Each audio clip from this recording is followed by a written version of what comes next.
Ada seorang penanya yang berkata demikian, Pak Bambang, apakah Alkitab itu bertahan di tengah gugatan fakta-fakta sejarah, arkeologi dan sebagainya?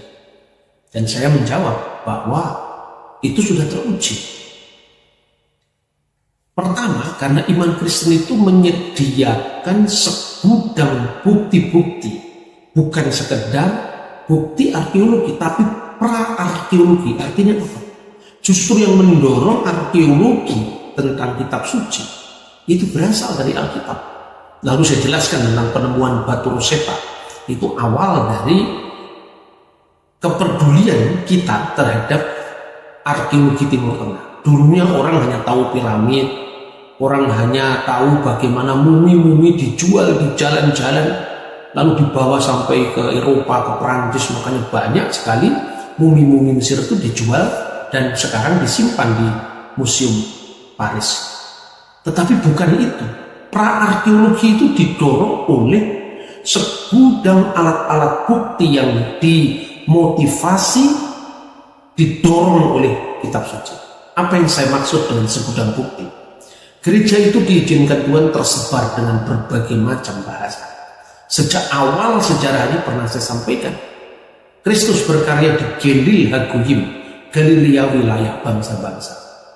Apabila Anda ingin membaca Alkitab menurut bahasa internasional saat itu, lingua franca saat itu, Perjanjian Baru tertulis dalam bahasa Yunani Koine, Biblos Genesios Yesus Kristus dan sebagainya.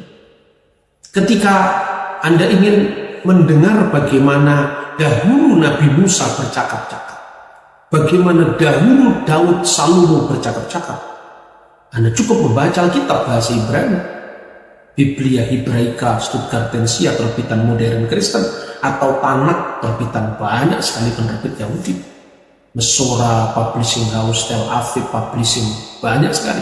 Dan tidak hanya melalui satu naskah Ibrani yang disebut naskah Masoretik.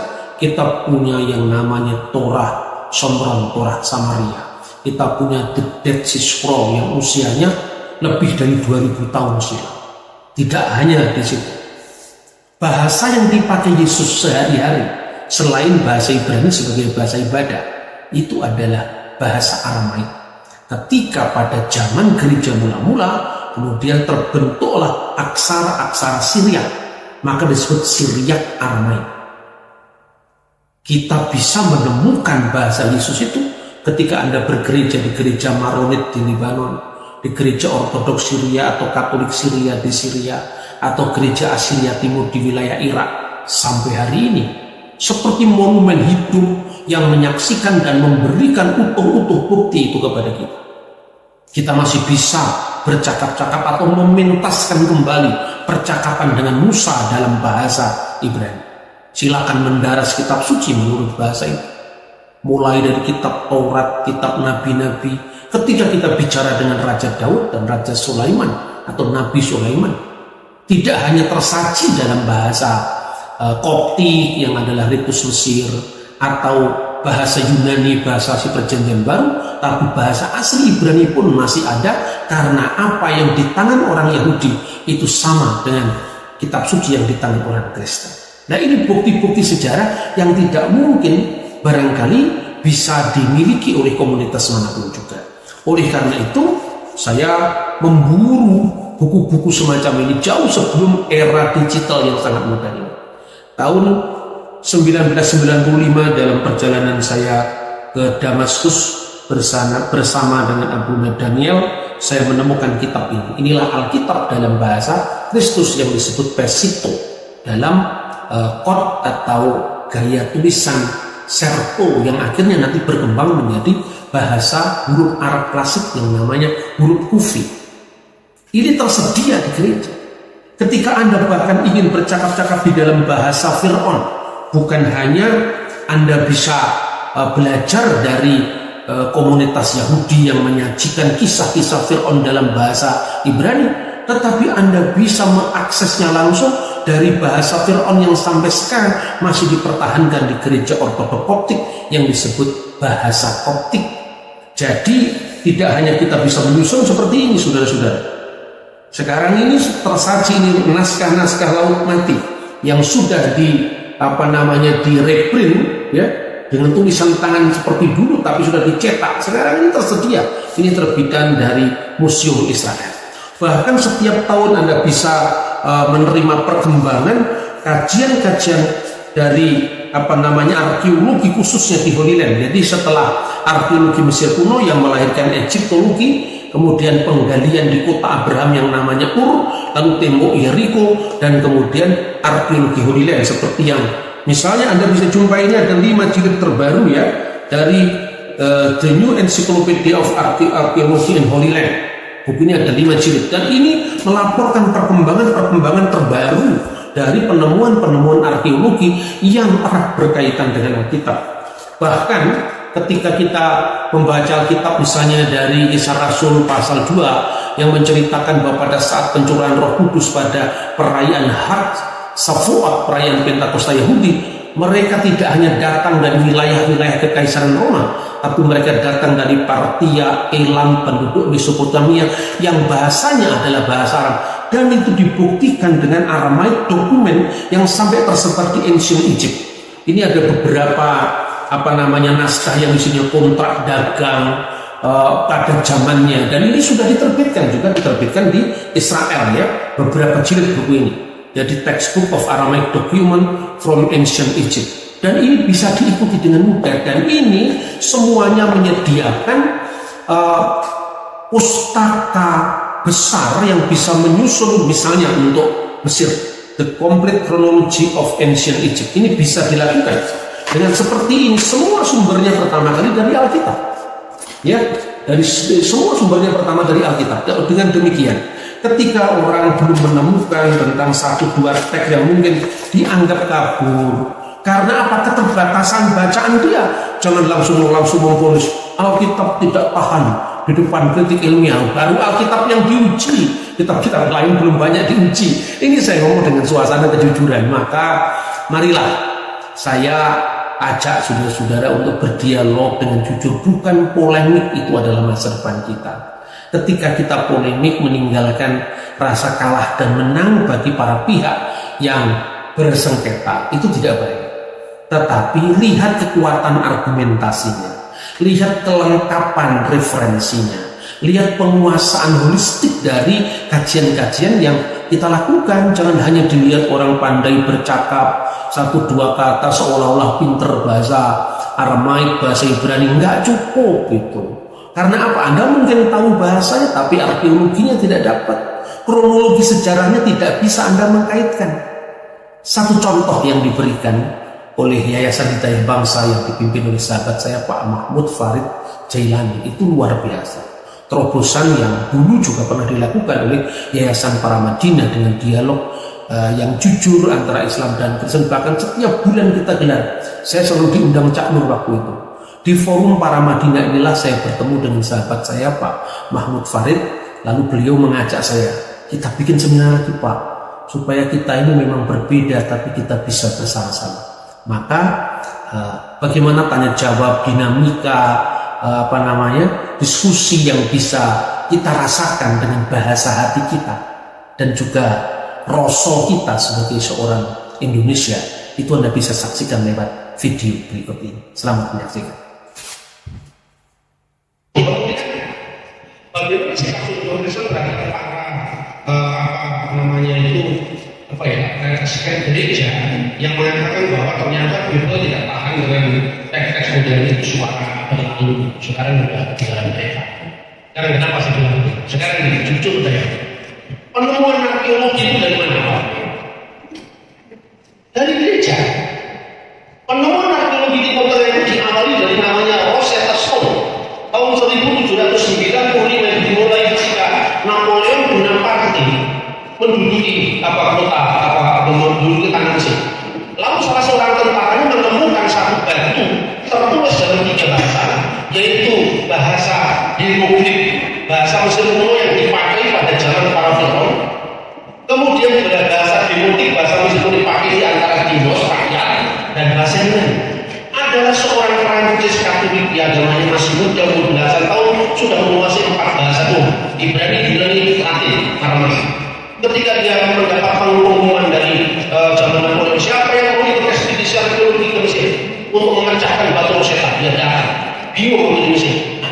bukan?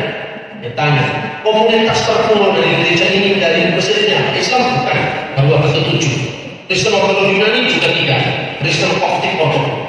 Nah, untuk dia bisa komunikasi dengan orang setempat dia pakai bahasa Arab. Lalu masuk gereja bingung dia. Nah ini ada liturginya kok selain bahasa Arab, ada bahasa Yunani, ada bahasa Mesir kuno. Tetapi ketika nama-nama dewa itu diganti dengan nama Yunani, misalnya Theos, Agios, Theos, Agios, Iskiros, Agios, Satanas, itu semua pakai bahasa Arab. Kudus, Kudus, Kudus, Kudus,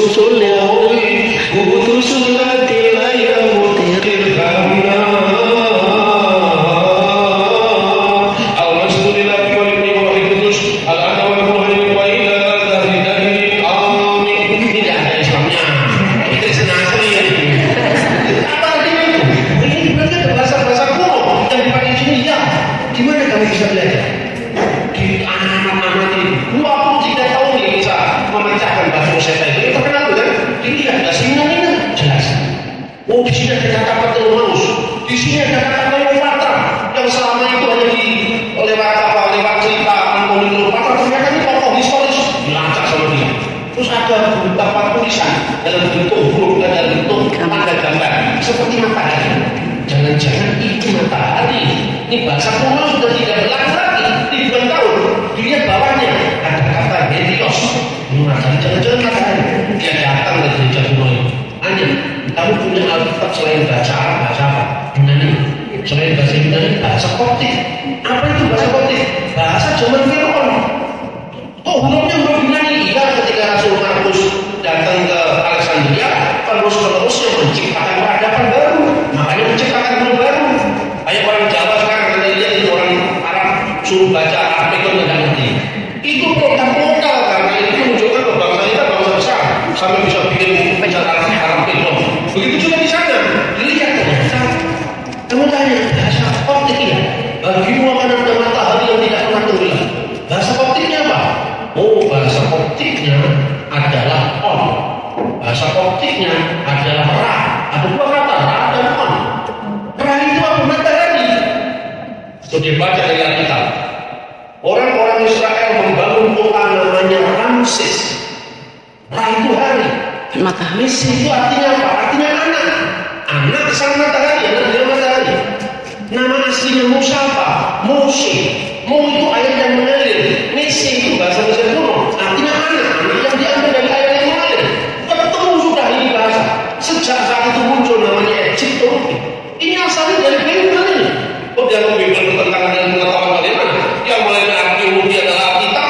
Semua orang itu tidak ketemu kata Ramses. Tidak akan ketemu arkeologi Mesir kuno. Baru mulai ada penggantian di namanya kita Samra, penggantian di Babel, ketemulah kota-kota kota Abraham. Namanya apa? Telturahi, cocok dengan namanya Abraham dalam Alkitab. Tera, ya kan? Nabur, cocok dengan nama Nabur. Berarti nama-nama Abraham itu pasti bukan nama Yunani, pasti bukan nama Arab, tapi nama Akadia kuno. Dan itu cocok. Mertuanya Yusuf namanya Potifera. Poti itu yang dipersembahkan Vera kepada Ra. Sama dengan orang Jawa, namanya Muhammad, dan namanya Suryawan. Ketika apa jadi Islam, keluarga besar sebelumnya ditambahi Muhammad Suryawan. Lupa Surya itu Hindu itu. Namanya juga Kristen ditambah Ignatius Surya Haji. Surya itu bahasa Hindu, Haji itu yang utama itu. Jadi ini sebuah inkulturasi bahasa.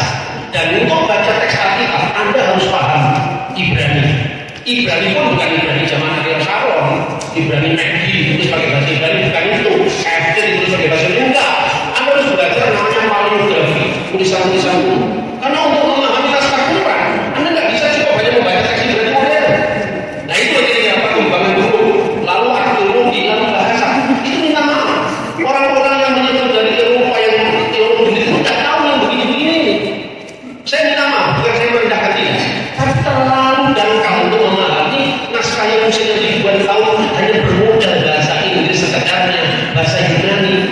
Bahasa Yunani perjanjian baru itu beda dengan bahasa Yunani Plato. Gitu. Terus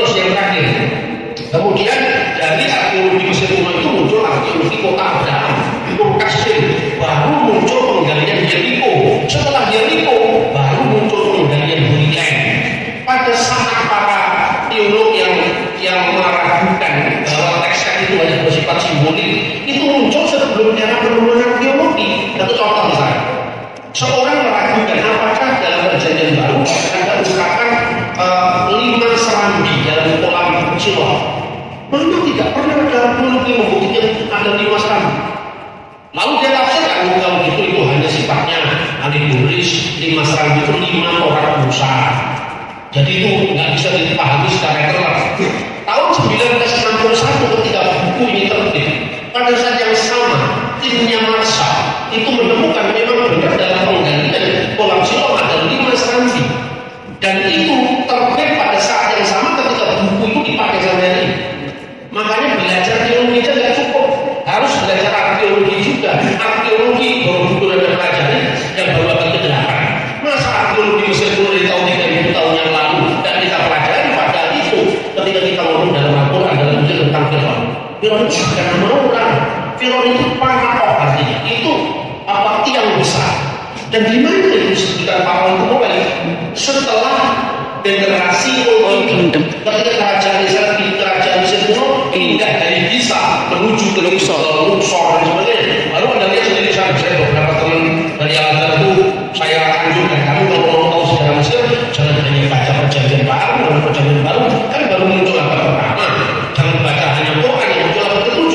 Kamu baca langsung itu pertemuan-pertemuan arkeologi itu. Nah, terus sebagai seorang ilmuwan ketika Anda belajar arkeologi itu untuk dulu kitab Nabi supaya apa? Supaya kita bisa netral dan kita dipenjara karena teks. Karena teks itu membimbing kita, oke lah kalau secara hidayah silakan. Tapi kalau secara ilmu pengetahuan, masa kita bisa mengkritik teksnya orang, teksnya kita sendiri kita protes, kan tidak fair gitu. Nah, oleh karena itu saya menyatakan tentang pentingnya gereja ortodoks itu gimana? Karena gereja ortodoks itu saksi hidup dari semua data-data arkeologi. Coba Anda mau belajar bahasa Inggris. Pembawa gereja ortodoks pertama itu bukan saya, tapi Romo Daniel. Nah, kemudian generasi setelah Romo Daniel itu kan menekankan aspek tentang liturgi gereja, sejarah gereja. Saya tidak bisa begitu. Karena apa? Ketika saya masuk dalam salah satu gereja ortodoks saja, berarti saya menutup akses informasi saya untuk ortodoks yang lain. Makanya saya memperkenalkan kajian Syria, kajian Koptik dalam konteks ini. Anda mau tahu bahasanya Yesus sampai sekarang nanti kita masih ada bahasa Yunani. Dipakai tidak hanya sebagai bahasa liturgi tapi bahasa sehari-hari di Manula, Sayyidina di Syria. Anda mau pakai bahasanya Pontius Pilatus, bahasa abad pertama, masih dipakai teks itu di Perjanjian Baru. Anda mau cari bahasanya Nabi Musa, masih dipakai dalam kitab Torah. Anda mau cari bahasanya Firaun, jejak-jejaknya dijumpai dalam kitab Ibrani. Misalnya nama Asnat itu kekasih Naib itu dewa kuno zamannya Yusuf. Yusuf ketika menjadi perdana menteri, nama Yusuf itu kan nama Ibrani Yosef. Ketika di Mesir mendapatkan nama baru, apa itu? Safnah Panimah itu kunci hidup, makanya Aknaton yang hidup. Nah ini nggak cukup hanya bisa ditelaah dari bahasa Arab yang terlalu baru untuk itu. Tidak cukup diambil dari bahasa Yunani, perjanjian baru, konteksnya terlalu jauh. Harus diambil dari teks langsung yang melestarikan bahasa Koptik. Itu apa? Dari contoh Koptik. Ini ada di Mesir, tidak ada di Syria. Makanya saya tidak kasarkan kalau hanya saya temukan. Saya mau pasang over dari semua tradisi agama. Soal kemudian saya ambil back kepada agama saya sendiri, karena saya harus punya rumah supaya kalau nanti ada yang mengukur. Dan itu saja sebetulnya. Ya, ini tadi barusan Anda bisa menyaksikan bagaimana diskusi yang penuh persahabatan yang bertempat di kampus YIN Salatiga. Kita memang berbeda, tapi toh kita bisa bersama-sama. Jadi saya membahas tentang bagaimana tanggapan saya ketika ditanya tentang bukti-bukti bahwa Alkitab itu bisa bertahan di tengah gempuran studi kritik sejarah. Anda pasti menikmati apa yang saya sajikan, dan jalan dialog yang seperti ini bisa kita lanjutkan melalui forum yang lebih luas lagi demi Indonesia masa depan. Kita akan menatap era baru dengan paradigma yang baru dalam kerangka Bhinneka Tunggal Ika Tanhana Dharma Mangkula. Berbeda-beda tetapi satu dan tidak ada kebenaran yang mendunia. Shalom alaikum bismillahirrahmanirrahim.